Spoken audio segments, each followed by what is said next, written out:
And since we started from that end of the table, we're actually going to start from this end of the table and work that way for closing remarks. So we'll start with Ms. Atkins. I found a quote a few weeks ago that said that the future belongs to the few of us still willing to get our hands dirty. And you know, that has come back to me again and again and again. And I'm not talking about mudslinging. This mudslinging business is ridiculous. And those adults that have been doing this mess should be ashamed of themselves. I'm not talking about that way.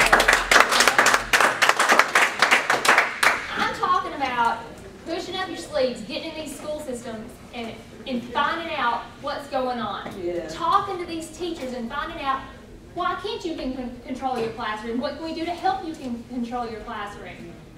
You know, I mean, you got a whole table full of people that have the best intentions in their heart, I'm sure. Otherwise, I don't know that they'd be up here. But you got to look at who's willing to dig down and do the work it takes to make a difference. You know, it's not about sitting in a board meeting once a month. That's not why I'm here. I have no desire to do that whatsoever. What I have the desire to do is help the teachers help the kids. We've got to help these children. We've got to figure out a way to help the children. How we're going to do that? We're going to talk to the people that are with them the most. We're going to talk to their parents. We're going to talk to the teachers. We're going to talk to the people that work with them one-on-one every day. Everybody else in the school system, as far as I'm concerned, are support staff. So you've got the teachers and you've got the behind-the-scenes staff. It doesn't matter if you are Dr. Hugh, it doesn't matter if you're the custodian, they are all supporting the teachers. And we have got to find a way to help those teachers get and reach every single student in our system. That's what we got to do. So you have got to make decisions wherever you're living, whatever district you fall into, about who it is that you feel like is going to dig in, get their hands dirty, and figure out what the best thing for our children is.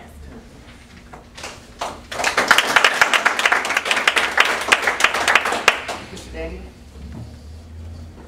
We have a board of incumbents who have served anywhere from probably 18 to 20 years.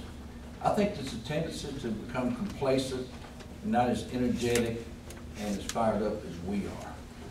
I think we deserve a chance. They've had 20 years to make their mark. You see where it is. If you're satisfied with that, vote. You go back and vote them right back in. But if you want a chance for us to take you to a field of excellence, then we can do it. 80 years. Well, personally, I've had 40 years. That's more than the total school board combined. I've been there. I've been in elementary, middle, high school, and college.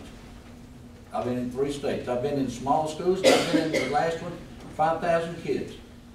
There's 5,000 kids, but we had a 99% graduation rate. It can be done. 99% graduation rate. All ethnicities. I'm talking about Asian, African Americans, it doesn't matter. Hispanic.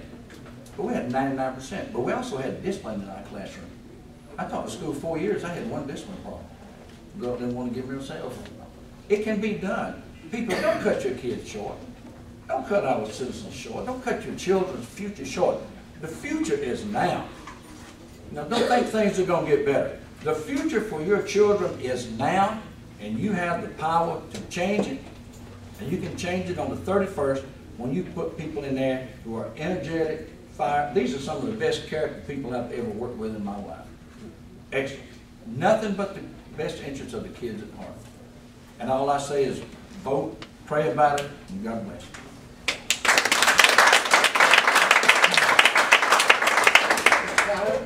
The last forum I went to, if you listen to the incumbents talking, you would think that we think teachers are pitiful in our school system. That's the last thing in my mind. I think we've got great teachers in this school system. I think the teacher morale is suffering. We do have a safety issue in our schools, and we've got a discipline problem. And that discipline problem is keeping our students who want to learn from learning, is tearing teacher morale to pieces, and is preventing them from teaching. If we get discipline back in our school, our academic scores will do nothing but come up. Benchmarking. We need to go and benchmark the best school systems in this state And then don't stop there, because Georgia is in the bottom of the 50 states. But don't stop there, but benchmark the best systems in the nation as well and see what they're doing that we're not doing so that we can improve. That's what we did with in Milliken and Company. We would benchmark other companies and find out ideas and implement it. $15 million in reserve. We're bragging about $15 million in reserve. And here's old Frank and Tommy and Darryl wanting to give tax breaks to our seniors. Ladies and gentlemen, you know why you have a $15 million, $16 million reserve? You're overtaxing the taxpayers. That's how you get a reserve. Very simple. You're overtaxing the taxpayers. Now, some people disagree with that. But some people do agree with that, and I agree with it. If you weren't overtaxing the taxpayers, you wouldn't have a reserve. Very simple. And that was built within the last 6 years, okay? So we're overtaxing our taxpayers. That's it in a nutshell. I appreciate y'all being here and listening.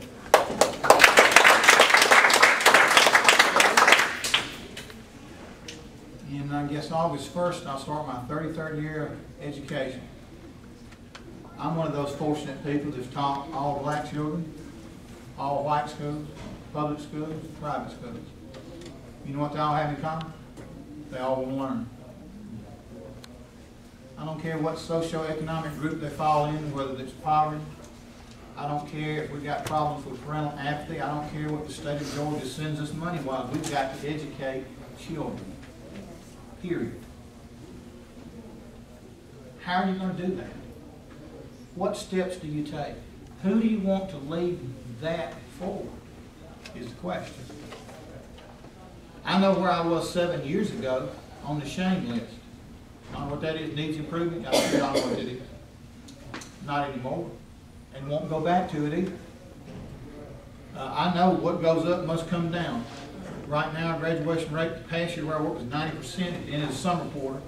I don't know if it'll keep going, but I know what got it there. Plans of excellence come in 7 points, and if you follow them and you monitor them and you make the document a living document applicable to every child that comes in your system, he can graduate in 4 years. He can be a productive adult. I've seen it. I've done it. I'm going to go back and do it again. I'm going to contribute to all of it. I'm going to work with my teacher across the hallway. I'm going to work with the math teacher, the English teacher collaboratively so they know what math is, how to do it, they know what English is, and they're successful at it. And as they become successful, guess what? They try to reach out and become greater than they were before they came to your classroom. That's what motivates people, is having success. Don't tell our children because they're in poverty they can't be smart people. Hooey on that. I lived in a house 600 square feet with 4 siblings and had to use the bathroom outside most of the time. Don't tell me I can't learn. That's an insult. That's an insult to the public right there. When you say because a person's poor, they can't be excellent. I don't buy that and I don't believe it. Thank you for your attention.